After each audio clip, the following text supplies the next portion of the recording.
Okay, 2 pages only. This one not that difficult, 2 pages only. Okay, let's start now. Okay, so let's say you don't have topic yet, you don't know what to choose. This is one of the topics that you can choose. The effects of advertisement on consumers' buying behavior among university students. Okay, let's say this is our topic. So like what I taught you last week, you need to have a topic, and the topic needs to have an IV, advertisement, and a DV, consumers' buying behavior. Okay, so a lot of students are confused between IV and DV. Let me just briefly explain again. The IV is constant, the advertisement is constant, but what is being affected by it is consumers' buying behavior, their buying behavior. So the buying behavior will change according to the type of advertisements, let's say. Okay, so the DV is being affected by the IV. So IV is constant, DV is not constant. Okay, DV can change, all right, according to the IV, all right? Okay, the introduction only has 4 sections, 4 only, okay? They are the background of the study, okay? Background of the study. So the first section is the background of the study. What you need to do is you need to read journal articles and briefly describe background of the topic you wish to do a research on. Okay, so this background of the study, there isn't a fixed structure. So you have to write it based on what you have found out. Okay, if you look at these 2 sample papers, this is sample paper 1, sample paper 2. Okay. So sample paper 1, as you can see, it talks about the today's day and age, what is happening about stress and education, okay, academic performance, sorry. So it talks about that, and then it talks about the types of stress, okay. But however, this one is about the impacts of cell phone usage on students' academic achievement.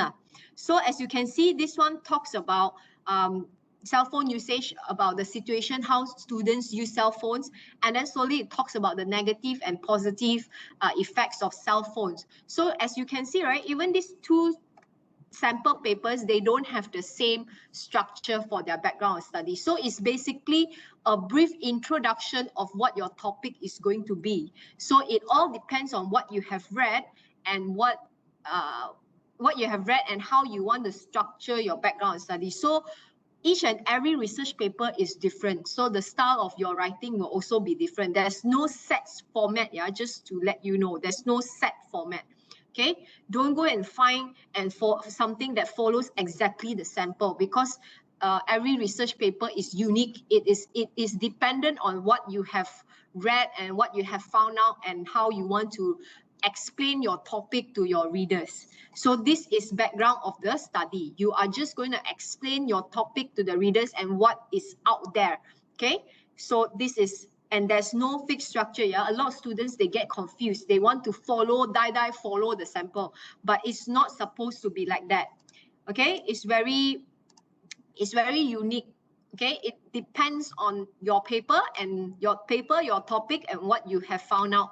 Okay, so this is step 1. This is background of the study. It's about 1 page long. Okay, so it's just briefly to talk about your topic only, a brief introduction of your topic only. But it cannot be your own opinion. It must be based on journal articles, researchers, and what other people have said. So you read what other people have said, and then you write a piece, the introduction, based on what other people have said. Okay?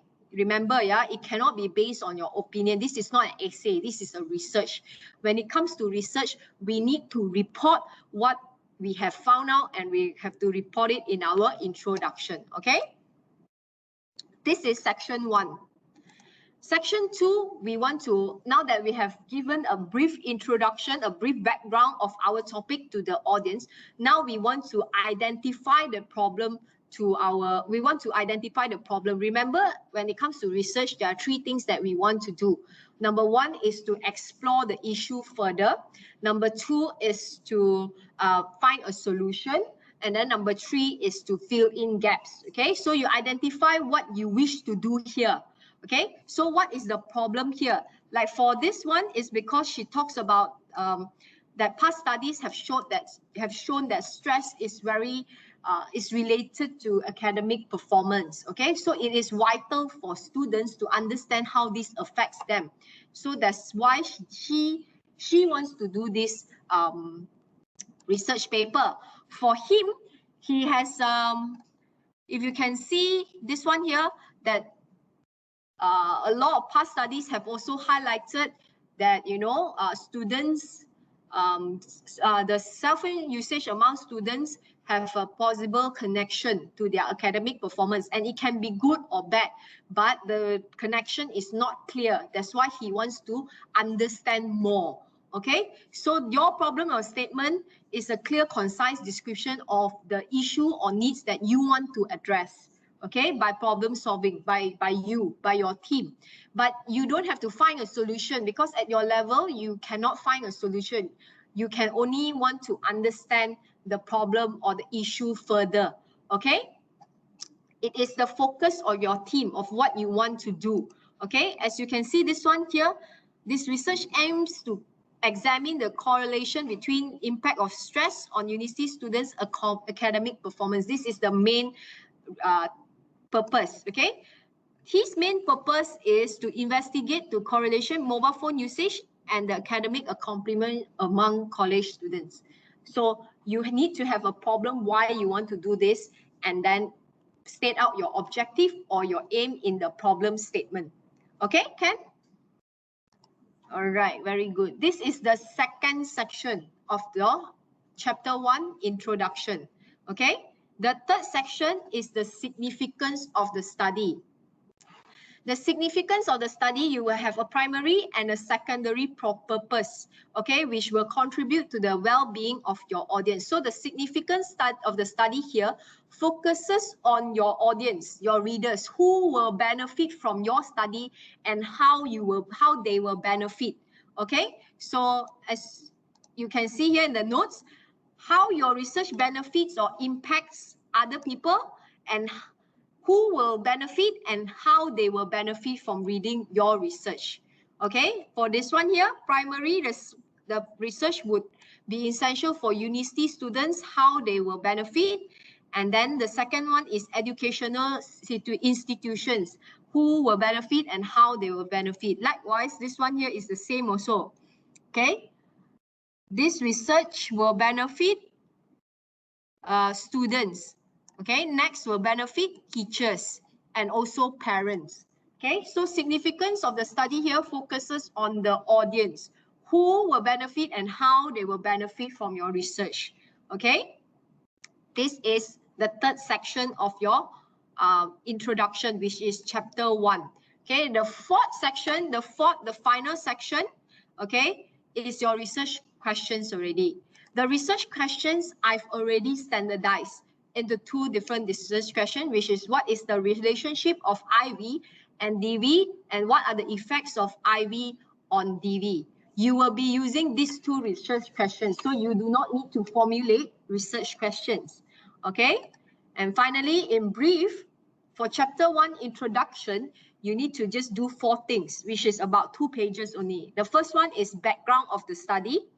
The second one, background of the study, so you give a brief introduction, a brief review of what your topic is about, so that your audience know what you are talking about.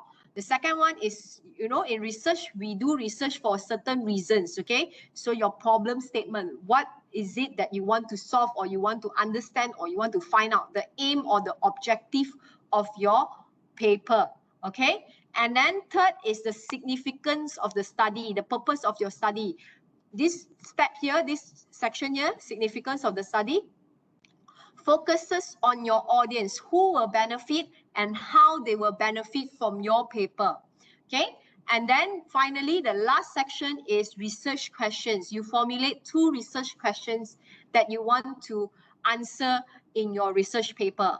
So only 4 sections: background of the study, problem statement, significance of the study, and research questions, just 4. So today, when I'm done with my lecture, you are going to work on your chapter 1. Okay, try to finish chapter 1 before the next class. 2 pages only, what? Quite easy, right? If I would strongly recommend you to finish it. Just 2 pages only, because in the next class, we will be doing chapter 2 already, which is literature review. Literature review, you will take time to do it. Chapter 1, very easy. Only 2 pages, what? Chapter 2 will be 5, 6, 7, 8 pages. So it's going to be long. Okay, but this one here is just kacang putih. It's just 2 pages only. Okay, and then the significance, the research paper, research questions also formulated already. You have less work already. Okay, so last week we learned about introduction to research and topic selection. So this week we will focus on writing chapter 1. But in the second lesson, in the next class when we meet,